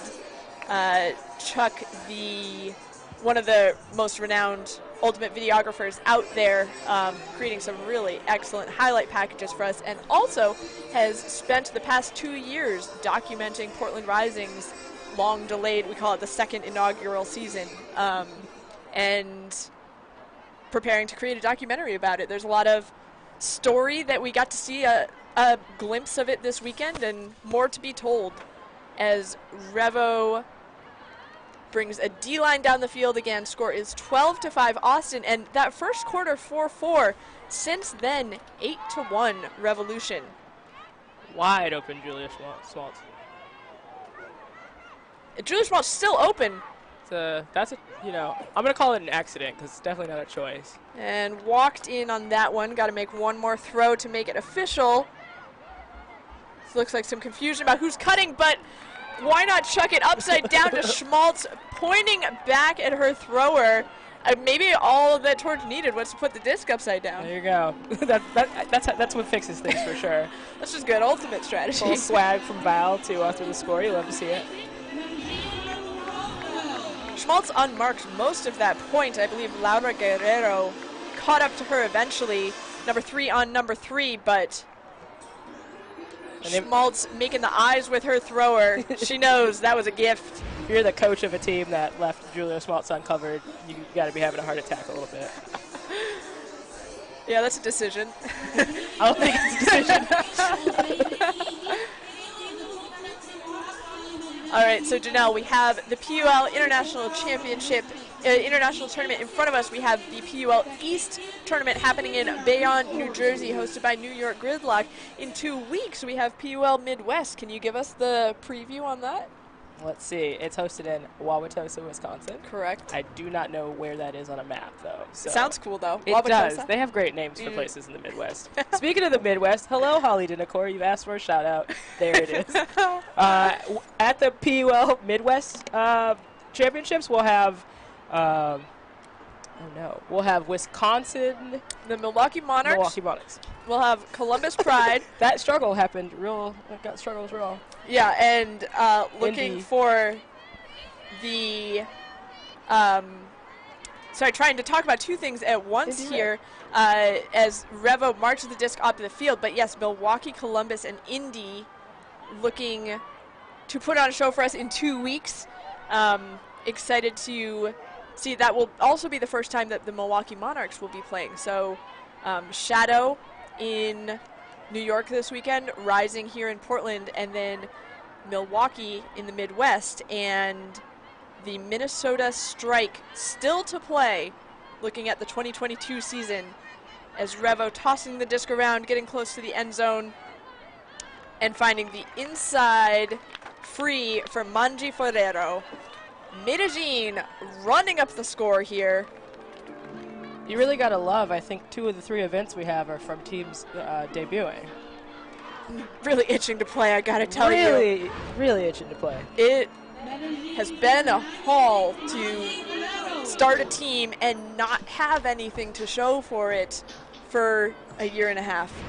And just, you've seen the community this weekend. The Portland fans, we had the first game of the tournament last night. Portland Rising was on the front page of the Portland Press Herald, the biggest newspaper in Maine this morning, and the front page of the sports section. This town has just been waiting for it to happen, and so being able to give them that and introduce ourselves officially, it's not a full PUL season, but we're playing for our fans in Portland, and excited to build from there. I think Milwaukee will find the same. And absolutely put on quite a show in both of their games today, or this weekend, I should say. Yeah, excited about what the team was able to do, especially opening it up with the deep shots in that fourth quarter today. Rising eliminated from the finals of this tournament already, but thrilled to have been able to play. And a 4-point game against Revolution last night for their first competition in official PUL history. Very exciting, as Revolution here really dominating. And I'll tell you what, anyone who's ever played Revo knows that's no easy team to play. That's no simple feat in your first game, first official game. A big challenge, one Rising was excited to take on, and Torch now doing their best to make it a game. Quite a double team there. A very nice grab. Gibby. And finishes it from Bjork, who is fired up. That's the captain, who is not ready to quit on this. Bjork, as a really experienced and seasoned thrower, doesn't get in the end zone that often. So you get a little more excitement from her when she finally gets in there. Oh, you weren't wrong about that double team. And that's a pretty long run that Lise made also. It is, and I want to shout out Gabby Quina on the catch too. That was a tricky, like backwards hand twisting grab with pressure from Leif Valchek right on the doorstep. That's nice focus to get it done. Austin brings the count to 7 with 2 minutes, 10 seconds left in the third. We want to thank one of our sponsors while we are here. That is Maine Movement, one of the people who has done the most to make the host team able to host this tournament, trained Portland Rising through the pandemic, pivoting from Zoom workouts to at home. What do you have? How can you make it work? Teaching us breath work, giving us our first outdoor classes in February. Thank you, Main Movement. As the pull goes up, and Torch looking to get a stop here, but Revo pretty quickly advancing the disc and moving towards the end zone, but just outside. Space and time right there. This is Uribe with the disc. Torres with the blade and into the hands of Nikki Gilbert, snatching that one away. A chance. Was that going to set up? The feet called in. Man, what focus. I hope we get the highlight of that one as we see a swing to the other side of the field and a challenging throw.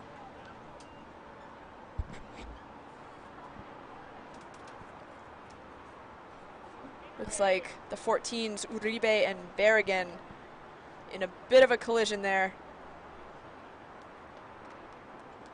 When we're looking at this Torch offense right now, Nikki Gilbert got the disc in a great position, but if you look, the stack was stagnant and the continue cut came out horizontal, giving that defender the opportunity to try to get the inside line. It's a beautiful throw. Cardenas launches another one too. Everyone say it with us. Leaf Volchek. Surprise, surprise. Man, that looks like fun. Someone's just like copy pasting previous scores.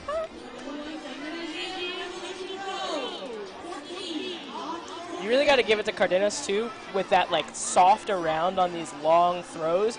It makes the defender have to do extra work because they're trying to pick if they can get, make an earlier play on the disc, whether or not they need to try to stick with Volchek. And that highlight, we were just seeing the focus from Torch to keep that disc in bounds. Really an incredible play. Didn't end up resulting in a score. Like you pointed out earlier, that sideline's the one where we're getting it's a tricky dancing sideline with the line quite a bit. Yeah, we actually haven't seen that many saves on it. Really hard work to make it happen as Volchek lines up for the pull. Doing it all.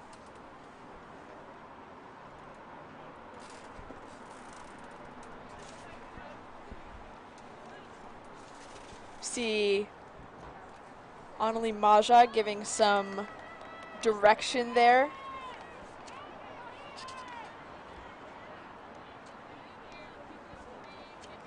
Maja says, she's shy, but part of my growth in Revolution has made me develop more in the social environment, achieving good connections and results. And if the social benefits are anything like what we're seeing on the field from Maja and co., what an amazing team to be a part of. As Torch, a big swing straight into the end zone. The spike from Jamie Estes. We're seeing a lot of those, what do you call it, like a flip, a spin A little spike? bit of a basketball shot almost. It is. That's the number 19 Olivia Hampton on Portland Rising Classic. You have a spike of choice? You like spiking? I mean, occasionally I got in trouble for clap spiking one time at Worlds. I don't think I should spike. I don't have the wherewithal to do it in a good way. Get too amped. Yeah, that was a jump shot. Do you have a spike of choice?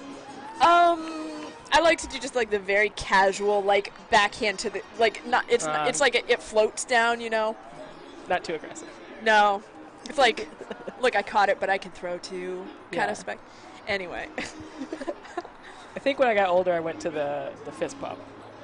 Okay. Yeah. Okay. Not I did one aggressive spike in my life so far, and I felt pretty bad about it right after. I love seeing it as a fan. I think the hype is awesome, and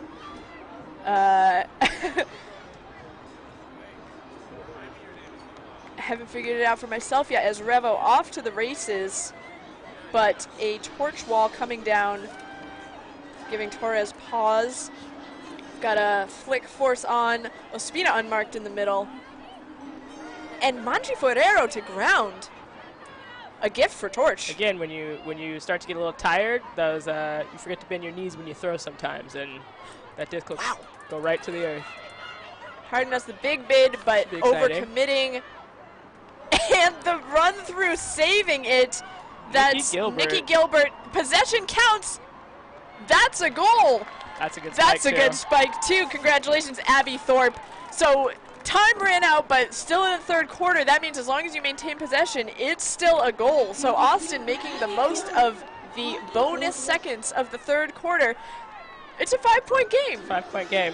Yeah, I think they're, aside from a little run in there, it's gotten back sort of in line with what we would have expected. I think we're seeing a little more in the deep space because the defenders are starting to have that moment of hesitation that kind of opens things up. And honestly, that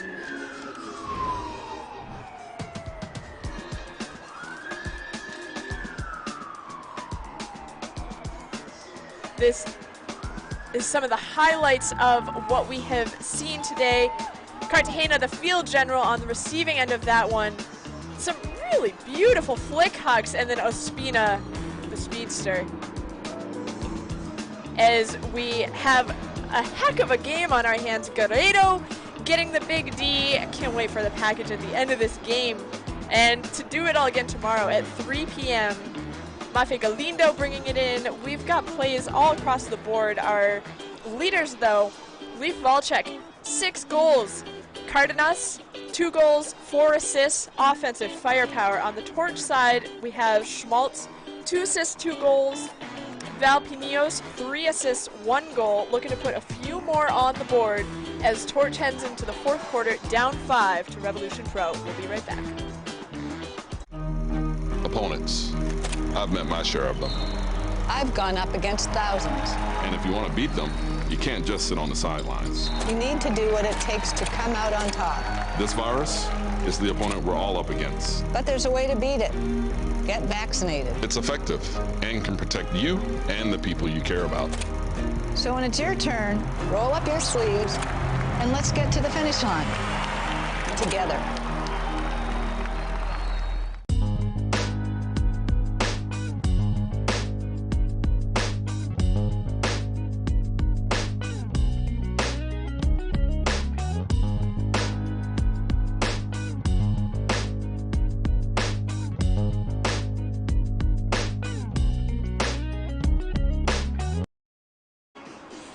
And welcome back to the fourth quarter of the international tournament game here between Austin Torch and Revo Pro. So happy to have you all with us on the Spin Ultimate live stream tonight, the official live stream partner of the Premier Ultimate League. If you are watching from home, consider donating the cost of the ticket you would have bought at premierultimateleague.com/donate. We very much appreciate you being here with us, and we're working hard to put the stream on for you. So if you're liking what you're seeing, please help us help make this a great stream as Ospina picked off by Berrigan. Come in. Esparza with the disc as Torch looks to make a difference going into the fourth quarter. We saw an exciting fourth quarter in the first game today. Gilbert unable to hold on to that one. Cardenas shooting immediately. That's another bomb. Cardenas to Volchek. It doesn't quit, and that's past Eater, just a step off. You feel like a step closer. Eater would have gotten or would have been able to put more pressure on that one, but that Cardenas disc straight out in front. I mean, what a duo today. Cardenas to Volchek. That is the 5th assist for Cardenas. 7th goal for Volchek. Power duo adding to the offense here as Medellin goes up 15-9 on Austin. So Janelle, while we're both here, the Premier Ultimate League, I mean, it's such a big deal to be back this weekend, and it has taken so much work from so many people and partners to make it happen. Talk to me about what it's been like joining the PUL during a pandemic and during a restructuring of the board. You came on in November? I think that's when the board rolled over. Yeah, so it's been October. 9 months potentially, and we've done a lot. Where are you at with the board, the work we're doing? What is it that you're feeling excited about as we move through these championship series and into the future of the PUL? Well, there's a couple things I think that come to mind when I think about the excitement I feel, especially watching finally having athletes on the field. Obviously being like one of the highest things we are a sports league, and so that's huge. That said, right, we want to do things in an ethical way that align with our goals and our values, and so to that end, I'm still really excited for the work we've been doing with Nina. The Nina Collective is our racial equity consultant. We hired them when the PUL kind of wound down for a minute to sort of re-examine our biases in some sense. And we're now to a policy writing phase and an implementation phase with the Nina Collective. And a D picked off by Aki Young as Torch shoots deep, but Revo in the way there, getting started again on offense. So next steps with the Nina Collective. Do we know what that looks like yet? Yeah, so in a few short weeks here, Oh, just touching that disc, a huge bid. Very exciting bid. Wow, I believe that was Gabriela Jimenez making a play, not quite able to bring it in. Sorry to interrupt. So in a few weeks here, and maybe the board, if you're listening, this is notice for you. We'll be having another meeting with with the Nina Collective and with the Sports Liberation Collective, our equity nonprofit. Wow, that's Mendieta shooting for Jamie Estes. A big score for Austin. They needed that one if they're going to make a run for the game, and the cartwheel to punctuate. That was pretty great. That was pretty dope. So in September we're meeting up with Nina Collective and getting moving on implementing Nina's policy. What is the word I'm looking for? Their policy suggestions? Recommendations? Recommendations. That's a lot better than suggestions. Getting back to... Wow! That was so close. Can you imagine catching that with her hand face up off the trailing on edge. the top of the disc? That is a bold play. Really accurate throwing there. Yeah, and so part of this Nina Collective process, I mean, I think rightfully there's pressure from our community, which we appreciate, to prove what we're doing and basically, like, get shit done. I don't know if I can say that on the stream. It's been said. But part of the process is figuring out where we are so we know where to go from there. So this evaluation process that Nina went through with us is super comprehensive. Focus groups with players, especially players of color, owners, the board, figuring out what exactly is going on in the PUL, where are people at, where's the energy, and huge energy for moving forward together now that we're on the same page. Absolutely, and there's obviously sort of with any set of recommendations, there are longer term solutions that take a little more brainstorming, and then there are nearer term solutions that you can implement right away. In terms of the longer term solutions, is obviously improving the PUL's pipeline and bringing more diversity and equity to the league.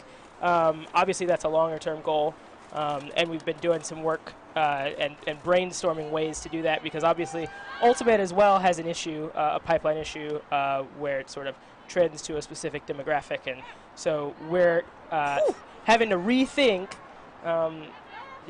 where we find our players, how to create more equitable opportunities for players to develop, to not fall into those traditional traps that Ultimate has had to deal with. Volchek on the doorstep. A great grab from Torres, keeping it alive until here. And Cartagena trying to sneak it through, but Amy Broom and Nikki Gilbert got a hand on it, so very much a half sack there. For our stat keepers.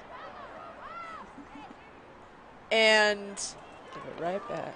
Yeah, a trade there.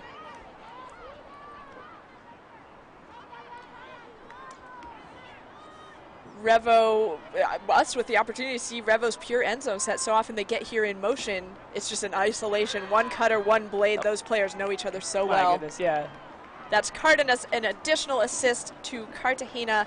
6 assists on the night for Cardenas. That's a big ask for a defender to just be on an island in that situation with throwers with that level of accuracy with blades. You're not wrong. When it can be a blade and you just know it's going to work. I would expect to see tomorrow where we see sets like that, maybe a coaching adjustment. A help bringing defender over a help coming over. defender, absolutely.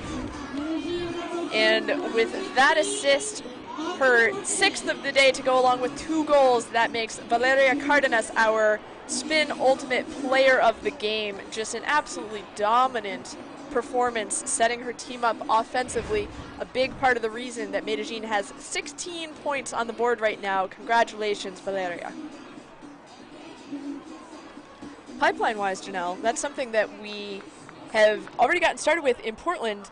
So excited to see how we can develop from here, but that was one of the big pieces of why it was so important to bring a team to Portland. There's things to highlight already.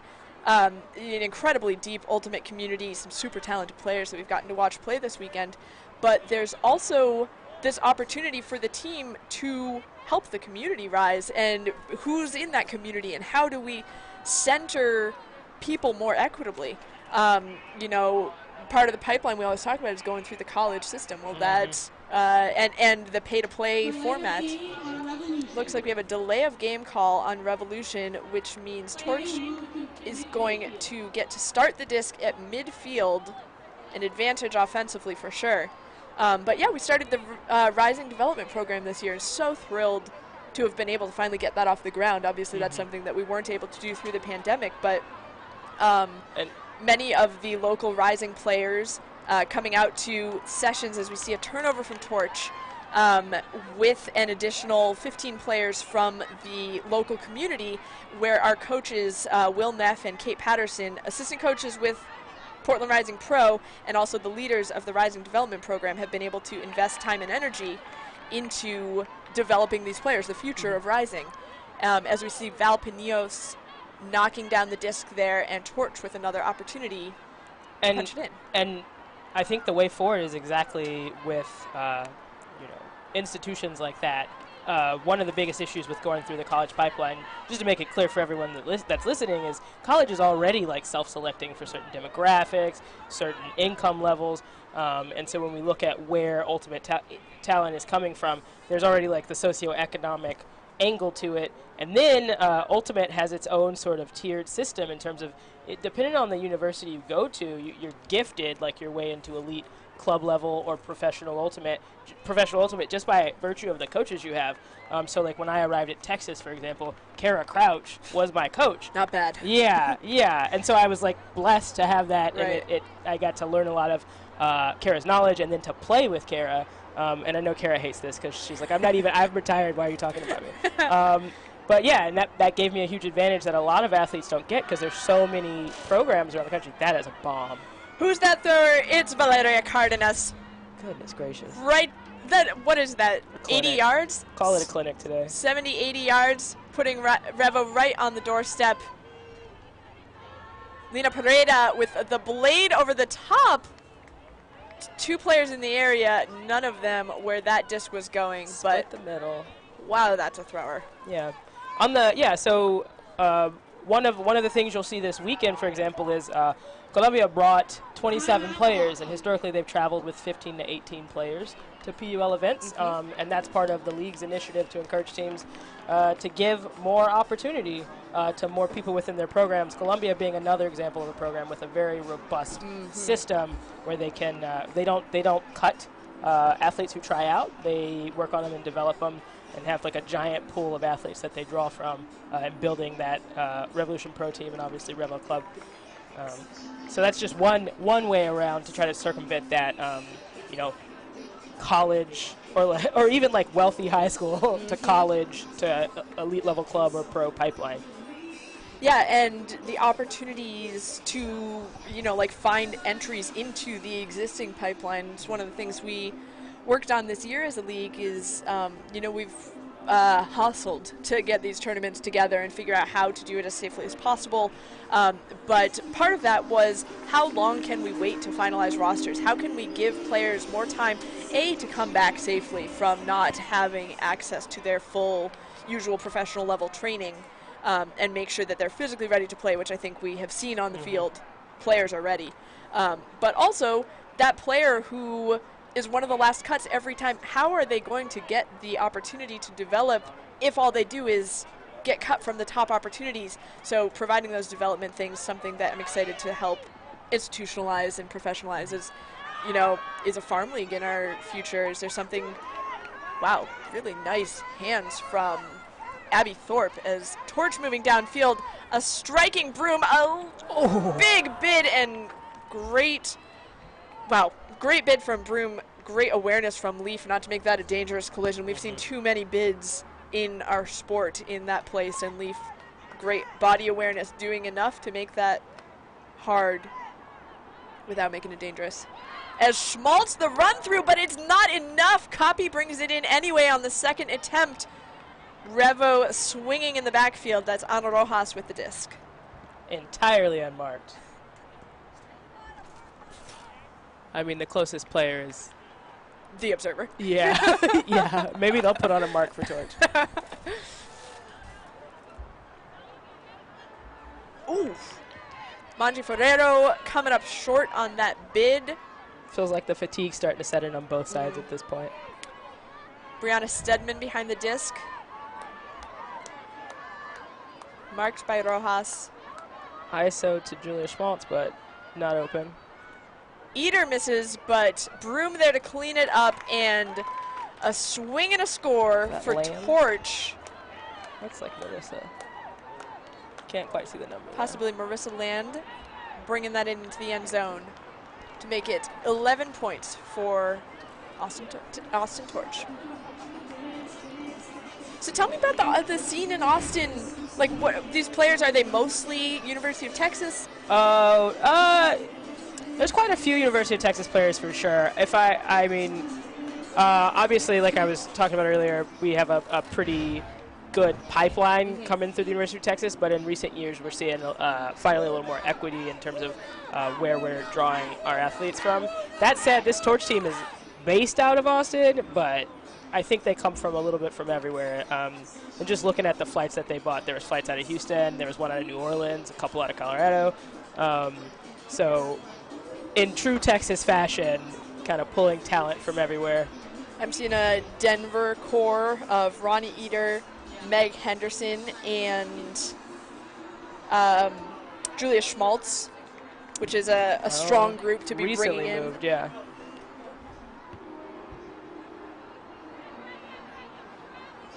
Revo sliding over to the sideline. Cartagena advancing the disc to Ospina.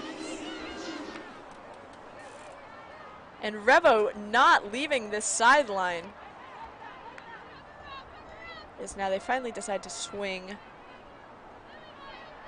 It's been fun to see Ospina behind the disc so much. I know Revo has a pretty flexible situation. Anyone can throw, anyone can cut, but Ospina known, or I guess so many of the most famous plays she's made have been as a receiver that getting to watch her consistency and creativity with the disc has been a treat tonight. As Revo challenging Leaf Valchek to make another big play, and that would have been a huge one. A really challenging bladey throw into the ground there. Leaf bid for it, but this is going to be Torch ball going the other way. 3 minutes left in the fourth, and so as you know, if you've been with us before, in the final 2 minutes of the fourth quarter, we will be stopping the clock for everything, and this time the game ends when the time runs out. As a run through from Ferrero to Valchek, punching it in so close to a Callahan, but just one throw. We'll take it. Revo 17, Austin 11.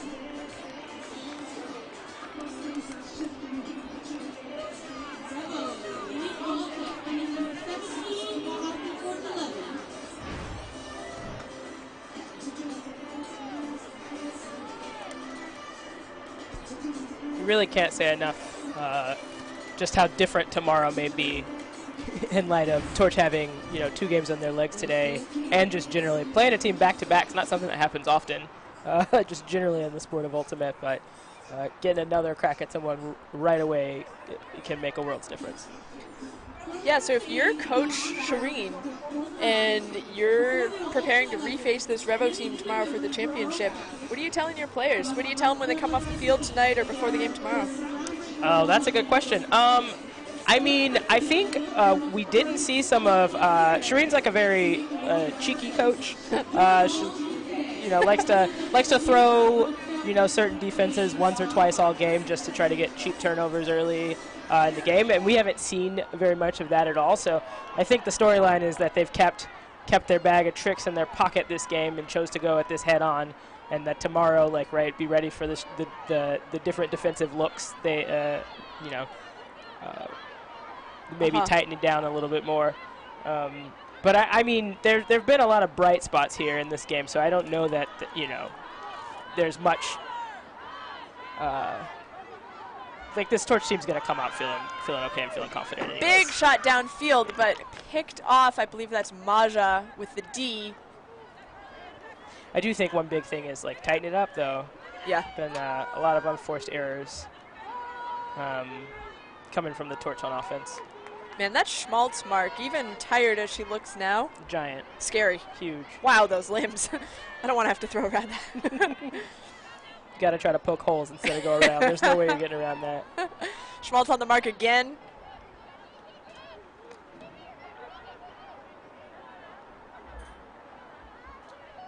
Valpinio is definitely a bright spot in the Torch well-rounded attack today. 3 assists, a goal, and a big D on the end zone line. Gives us some good energy after she gets those assists too.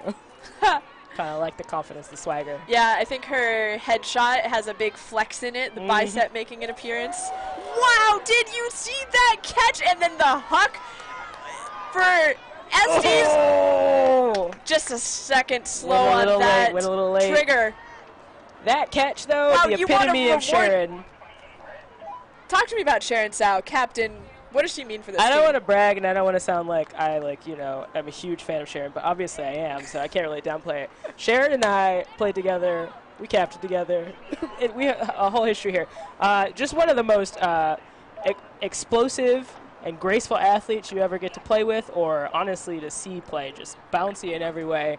Great thrower, and also just has just this calm, stabilizing demeanor that kind of centers and can ground the Torch in any team she's on, really.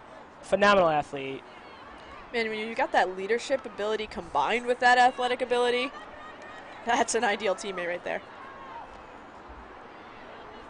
I'm sure Sharon's got a flaw, but I don't know what they are.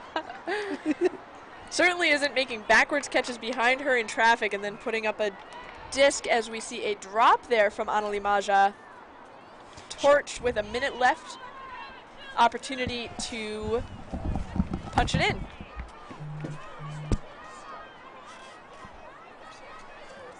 Yeah. Torch fighting to get it around, but looks like we've got a foul call. It did look a little wonky as the disc came out. Observers putting in the work. Right through the last minute of this game. It's an uncontested foul as Torch scanning for opportunities. Mendieta with the disc. And a big forehand. It works. That is Sharon Sao, who we just heard so much about, effortlessly bringing that one in the end zone from Mendieta. Thanks for validating our Sharon Sao Love Fest that we put on the stream with that beautiful play. Sao, the captain, Mendieta looking for a release, and Sao just with the step to the back corner on Maja there, able to bring it in, and that's the spike I like. That's the one I was trying to tell you about, the backhand to the ground. Sharon Sao makes it look as good as anyone does. 29 seconds on the clock. Medellin 17, Austin 12.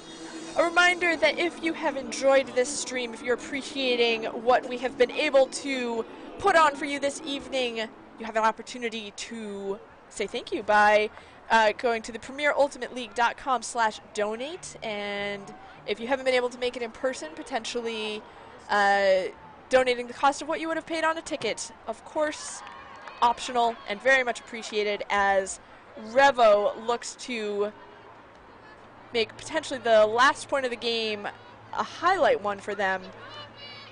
Reminder, the game will end at the buzzer There are about 10 seconds left on the clock as Cardenas, directing traffic, puts up a big one for Volchek in the end zone. We're going to get another point. Volchek with her 8th goal of the game. Are you kidding me, Leaf? Are you kidding me? Cannot wait to see what Leaf is able to do for us tomorrow. Just huge statistical performances absolutely everywhere offensively. 8 goals is wild. Revo, big high fives, big smiles. They're going to feel good about this game and their return to Premier Ultimate League competition. As you see, Cardenas saying, no, I want to throw it over there. Volchek not in that spot, but able to backpedal, twist around, and bring in the throw from Cardenas as we have 4 seconds left, which means this is going to be an exciting one if Torch wants to punch it in. Who is able to get down the field, and are they able to get the disc released before the buzzer goes off? A reminder that you can join us tomorrow. The PUL East Championships will be coming to us. It is Raleigh Radiance versus DC Shadow from New York at 1 p.m. on the PUL YouTube.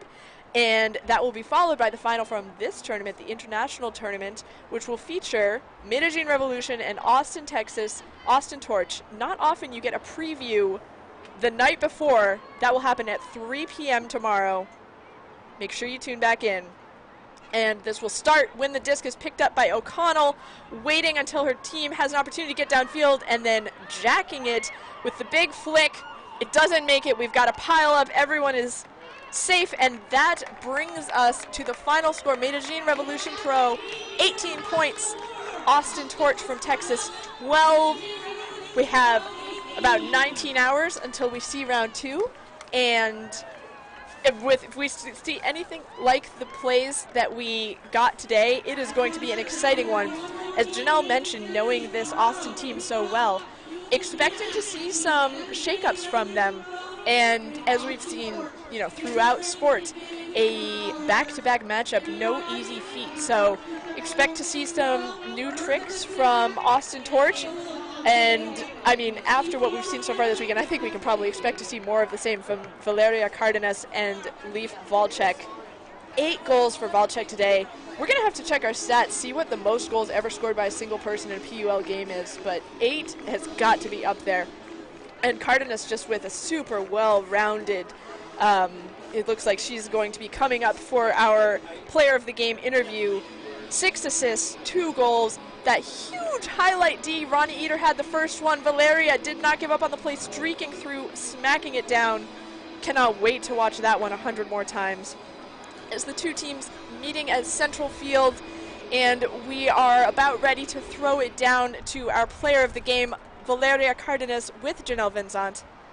You know, just a treat to have the players able to put this show on for us today, and so excited we get to do it one more time tomorrow.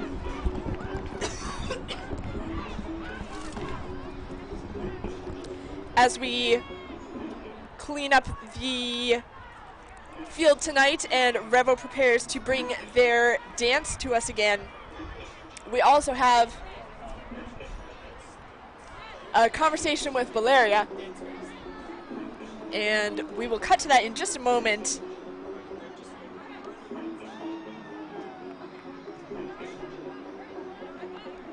Those Torch players in the back, 2 full games, hot day. Now we got dancing energy. See Lily White in the front right, not missing a beat. And Mauricio Moore, the coach, in for the dance, as we see some of the energy, enthusiasm, camaraderie that makes this such an incredible league beyond the highlights that we've been able to see on the field tonight.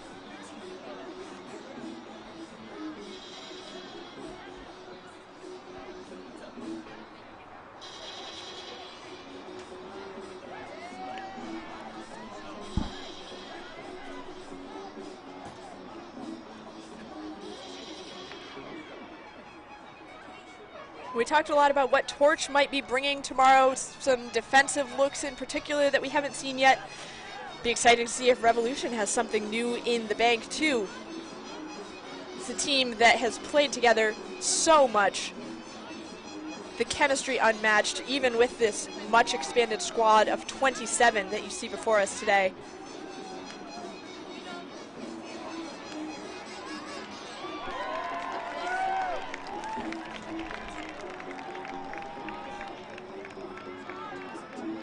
Torch and Revo, a mutual appreciation as we finish the dancing portion of the evening and head back down to Janelle with Valeria Cardenas fieldside.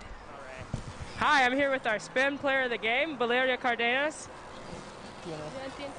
Okay, sorry. So just that was quite a performance you put on just now. I think you assisted 5 or 6 goals and opened up the deep game quite a bit. How's that feel? How do you feel about your play today? Okay, my feel is really good. My feel is strong. I'm happy stay here because it's a professional league. Yeah. And how do you plan to prepare for tomorrow's game, given that it's the exact same team? ¿Cómo vas a preparar mañana porque es el equipo mismo? Me estoy traduciendo. Voy a hablar en español. Sí, está bien. Creo que lo más importante es lo que concluyamos de este juego, la comprensión y irnos a descansar, hacer buena recuperación y dormir bien. They're going to go debrief the game. They're going to get a lot of rest tonight. They're going to sleep well. They're going to hydrate and prepare for tomorrow. Thank you so much for your time. Good luck tomorrow. Yeah, thank you. And thank you so much for joining us tonight from the 2021 PUL Championship Series International Tournament. An exciting doubleheader. Austin Torch playing 2, defeating Portland Rising in the first, and then falling to Medellin Revolution Pro in the second before their rematch tomorrow. We're going to get to see some of the big plays from this game as Revolution and Torch truly put on a show for us this evening. The big reads, Ospina all over this game. You know, we talked so much about Valeria and Leaf with those incredible stat lines. Ospina also a rock for this Revolution team, as the fourth quarter still brought us big plays. More Cardenas forehands. Man, it is a treat to get to watch those. And we will be back with you tomorrow, 1 p.m. at the PUL East Championships on the PUL YouTube, and 3 p.m. from Portland, Maine for the final. A rematch tomorrow, Revolution Pro versus Austin Torch. We cannot wait to see you then. Have a great night.